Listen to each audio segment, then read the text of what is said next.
We shouldn't be doing this. We shouldn't be giving away money like this. Tonight, more red flags in a $100 million state grant program intended for small businesses. 5 Investigates first uncovered problems in this taxpayer-funded program in March.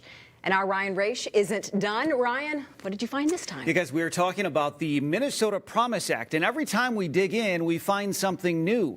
Remember, this money is intended to help businesses recover from civil unrest, discrimination, or other barriers to funding. I want to be clear, again, nobody has been charged with fraud, but now I'm finding recipients that may not have even been eligible. Hurry up and apply for that. The recruitment campaign made a compelling pitch. Don't let this opportunity pass you by. If your business is struggling, up to 50 grand could be yours. When we first scrutinized the Minnesota Promise Act, lawmakers defended it. Because guess what? We know that there's no fraud.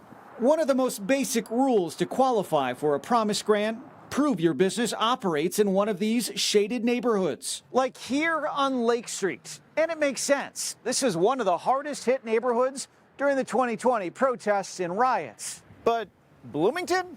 That's miles away from qualifying. We are still waiting for the state to turn over the actual grant applications, so we had to lean on tax forms, public databases, court records, mortgage documents, parking tickets, and... So that's not even it. Old-fashioned shoe leather. Do you think someone's using your address?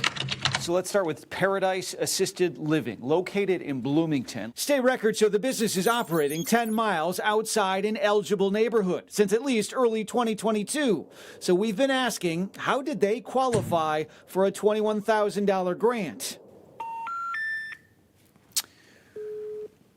All right, I guess they're no longer around. I went looking for the owner, Abdisalam Ahmed. We called his business, his cell, texted, and went looking. I'm trying to reach Mr. Ahmed. He's not here.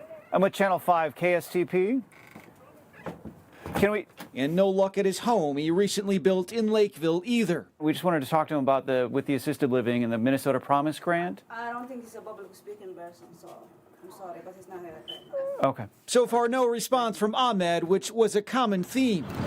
CCG Cargo, a transportation company, seems to have used an address at a multi-tenant building on Lake Street. I just talked to the owner. They have no record of CCG Cargo. So I called the recipient of the nearly $11,000 grant. I'm just trying to understand the business.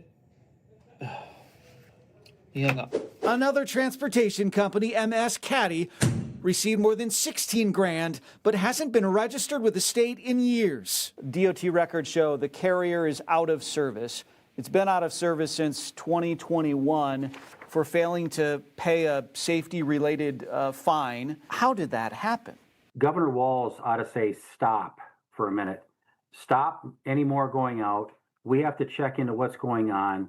There's no reason why this should not be just immediately suspended. State Representative Dave Baker chairs the House Jobs Committee. Earlier this year, he pressed for answers after 5 Investigates first uncovered a list of questionable Promise Grant recipients. This was not vetted properly 2 years ago. This should be embarrassing, and it should enrage many taxpayers about how did all this money get out with such low accountability. The group in charge of most of the vetting, the Neighborhood Development Center, made the ease of sign-up part of its pitch. So this isn't meant to be a super complicated grant program. So you're not going to have to write a life story and a narrative about why you're eligible. NDC respectfully declined all 3 of my interview requests. The president told me, quote, "We are applying what we learned from round 1 to the reviews of applicants in round 2.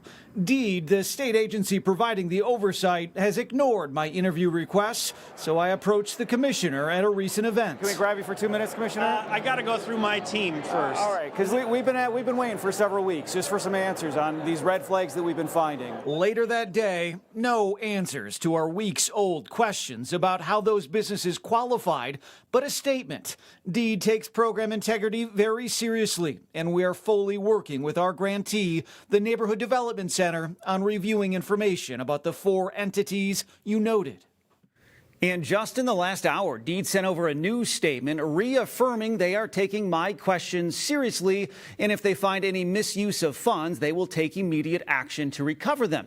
Now, after our first series of reports last month, Deed turned in its mandated report on this program to the legislature. And there's an entire section on fraud and fraud prevention. One line caught my eye, quote, "The agency is also bringing in new technologies to add extra layers of investigative tools to confirm the identities and business information of promise grant applicants." And in all my interactions with Deed, that's the first I've heard of some new tools to fight fraud in this program. Again, nobody's been charged with fraud yet. No charges right now. Any idea how many of these grants have been issued? Yeah, so in the Twin Cities alone, there have been 900 promise grants handed out, totaling more than $14 million. But there is a ways to go here. So we're in round 2. Money is still going out the door as we speak. Okay, Ryan, thank you.